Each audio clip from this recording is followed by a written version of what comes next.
E atenção, galera do curso Professor Clemilson, está no ar o CPC Resolve, e resolve mesmo, porque nós estamos justamente na questão de número 16. A questão do número 16 extraído do caderno azul. Então vamos para mais uma questão de linguagens, porque aqui no CPC quem manda é você.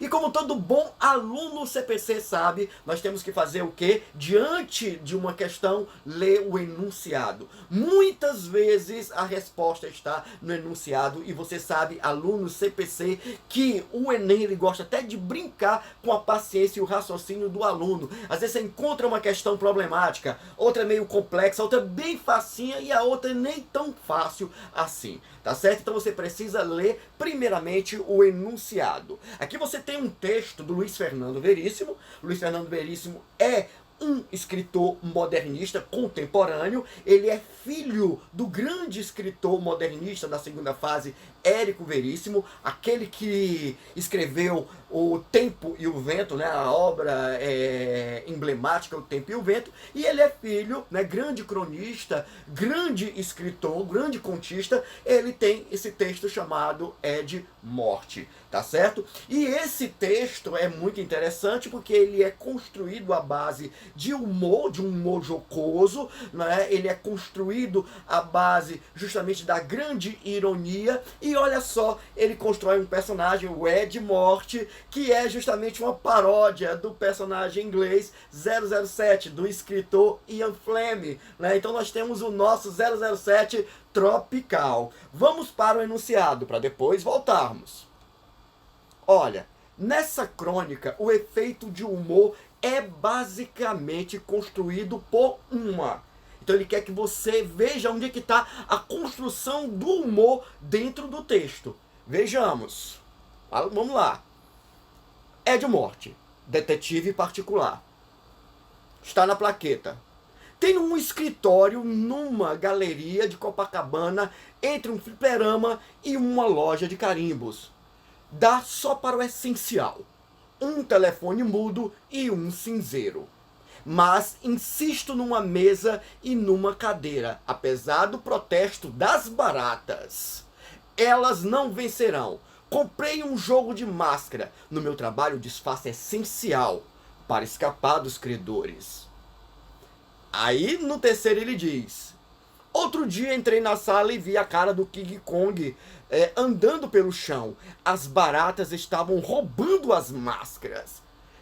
Espisoteei.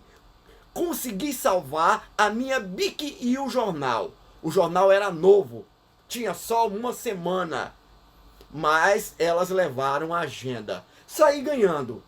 A agenda estava em branco. Meu último caso fora com uma funcionária, né, do Erótica. A primeira ótica da cidade, com balconista topless.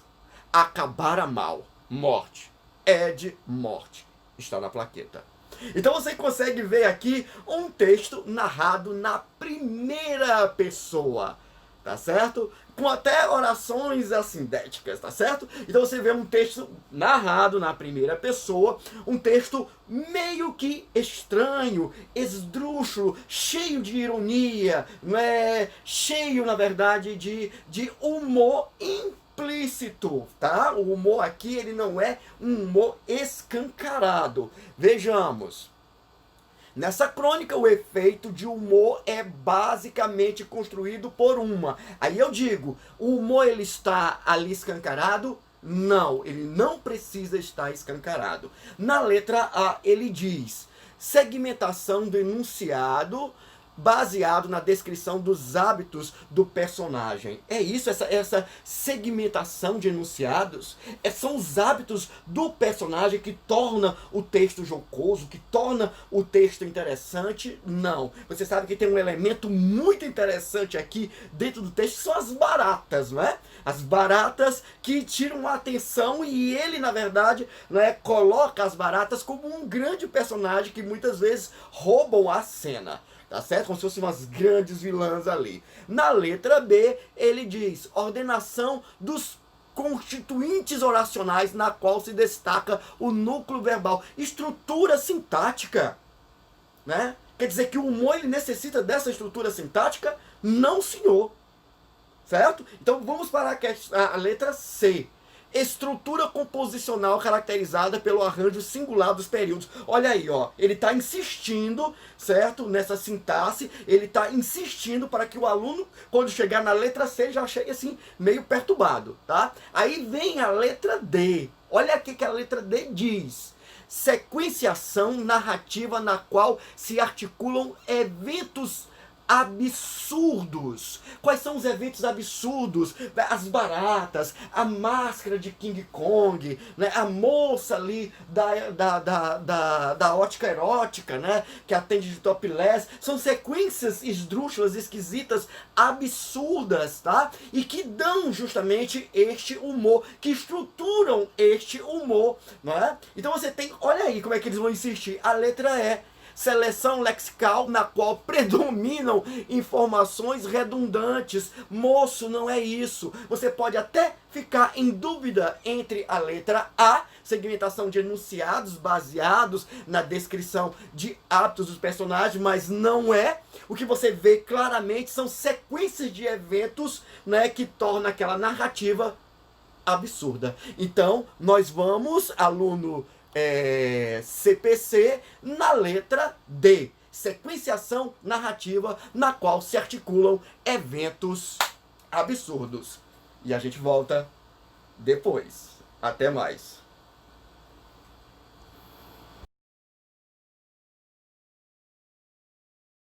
É isso aí, filhinhos. Olha eu aqui de novo. CPC resolvendo as questões de humanas do Enem 2019. Aqui com vocês, tio Júlio. E vamos para mais uma questão. Vamos agora para a questão 61, Caderno Azul, Enem 2019. Vamos lá, filhinhos. Nós temos dois textos nessa questão, abordando praticamente a mesma realidade. E vamos com visões diferentes, obviamente. Texto 1. Ouve o barulho do rio, meu filho. Deixa esse som te embalar. As folhas que caem no rio, meu filho, terminam nas águas do mar. Quando amanhã, por acaso, faltar uma alegria no coração, lembra do som dessas águas de lá. Faz desse rio a sua oração. Esse é o primeiro texto. No segundo texto, você tem: o atrativo ecoturístico não é somente o banho de cachoeira, sentar e caminhar pela praia, cavalgar, mas conhecer a biodiversidade, às vezes supostamente em extinção. Observar baleias, nadar com o golfinho, tocar em corais, sair ao encontro de dezenas de jacarés em seu habitat natural. São símbolos que fascinam o ecoturista. A natureza é transformada em espetáculo diferente da vida urbana e moderna. Filhos, o que nós temos aqui são dois textos observando a natureza com formas diferentes. No texto 1, a gente conseguiu perceber que ele descreve a paisagem de forma mais engrandecida, né? Ressaltando aí as virtudes da própria natureza. Enquanto que no texto 2, o que você percebe é uma abordagem mais capitalista, né? Que visa exatamente fazer essa transformação, né, do capital perante a paisagem. É uma ótica, né, na ótica do ecoturismo, tá bom? Então você tem aí essas duas realidades. Uma mais de ressaltar virtudes e uma outra para o viés ou para o caminho capitalista, tá? Ou o fim econômico. Vamos para as alternativas. São identificadas no texto, respectivamente, as seguintes posturas em relação à natureza. Na letra A, exploração e romantização, está muito bonitinho, porém não está respectivamente, né? Houve uma troca aí, como a gente pode observar. Se você tivesse feito a forma respectiva correta, essa letra poderia estar correta, já que o texto 1, sim, é romantização e o texto 2 é exploração. Beleza? A letra B, por que ela não está certa? Filhinhos, o texto ele não vai tratar aí, né, da visão da sacralização ou da profanação, né, nesta realidade que foi observado no texto. Na letra C, você também não tem, né, essa relação com preservação ou mesmo degradação. Tá? Assim como na letra D, você não visualizou, né, você não visualizou principalmente segregação. Tá? Filhos, nos resta aí a letra E. que é exatamente a resposta da questão, colocando a visão das virtudes, né, a idealização, e a questão da capitalização da natureza, que é a mercantilização. Tá bom, filhinhos? Forte abraço, tio Júlio aqui com vocês em mais uma questão do CPC Resolve. Até a próxima questão. Tudo de bom, né? E vamos para frente. Mais sucesso a cada dia com mais esse projeto. Opa, tudo bem, galera? Professor Danilo Galdino, professor de Física aqui com vocês. Queridos, CPC Resolve Enem 2019. Vamos responder juntos a prova azul do Enem de 2019. Então, meninos e meninas, simbora, vamos para cima. Queridos, questão número 106. Skyline é um esporte no qual o atleta deve se equilibrar e executar manobras estando sobre uma fita esticada. Para a prática do esporte, as duas extremidades da fita são fixadas de forma que ela fique a alguns centímetros do solo. Quando um atleta de massa igual a 80 kg está exatamente no meio da fita, essa se desloca verticalmente, formando um ângulo de 10 graus com a horizontal, como esquematizado na figura. Sabe-se que a aceleração da gravidade é igual a 10 metros por segundo ao quadrado. Qual é a força que a fita exerce em cada uma das árvores por causa da presença da atleta? Queridos, você tem aí uma questão clássica de estática. Como vai estar em equilíbrio, eu quero que você entenda que a força resultante tem que ser igual a quanto? Tem que ser igual a zero. Primeira coisa que você vai fazer é colocar as forças que estão atuando. Você tem 3 forças. Uma força de tração para um lado, uma força de tração para o outro e também tem o quê? A força-peso, que representa o peso da atleta. Então você tem 3 forças atuando. Você tem a força de tração para um lado, a força de tração para o outro e você tem o quê? A força-peso para baixo. O que você vai fazer? Você vai pegar a força de tração e vai decompor, tanto na horizontal como também na vertical. Para decompor na horizontal, você vai ter que lembrar que a força de tração ela vai ser dada por T vezes cosseno de θ. Quando você fizer a componente vertical, ela vai ser dada por T vezes seno de θ. Detalhe. Essa força de tração, quando você decompõe, fica uma componente para cima, relacionado a essa tração, e a outra componente também para cima, relacionado a essa outra tração. E a soma dessas duas forças, elas têm que ser igual à força que está para onde? Para baixo, ou seja, tem que ser igual à força-peso. Isso quer então dizer que, como vai estar em equilíbrio, eu posso escrever que o peso da atleta é igual a 2 vezes a tração vezes seno de 10. Como é que você vai fazer para encontrar o peso? Professor, peso é massa vezes gravidade. Então eu posso dizer 2 vezes tração vezes seno de 10 é igual ao valor da força-peso.